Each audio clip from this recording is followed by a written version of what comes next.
TPCC ఉపాధ్యక్షులు చామల కిరణ్ కుమార్ రెడ్డి మరోసారి తన దాతృత్వాన్ని చాటుకున్నారు. యాదాద్రి భువనగిరి జిల్లా ఆలేరులోని హరిహరపుత్ర అయ్యప్ప స్వామి నూతన ఆలయ నిర్మాణం కోసం 7,50,000 రూపాయల భారీ విరాళాన్ని ప్రకటించారు.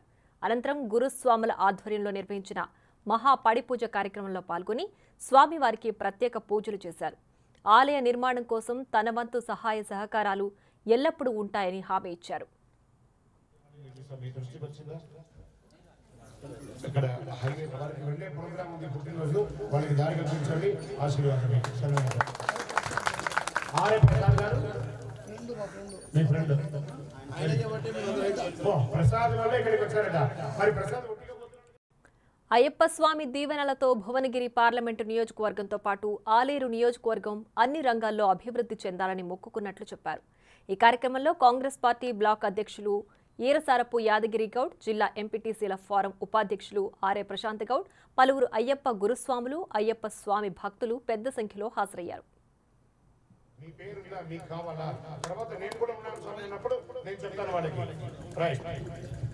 మాట్లాడకూడదు. మీ ఇంటికి వచ్చామనుకోండి, కిరణ్ కుమార్ రెడ్డి గారి ఇంటికి వెళ్ళామంటే, అలాగే ఆలయ అయ్యప్ప స్వామికి వెళ్తే అయ్యప్ప గుడికి వెళ్ళాం.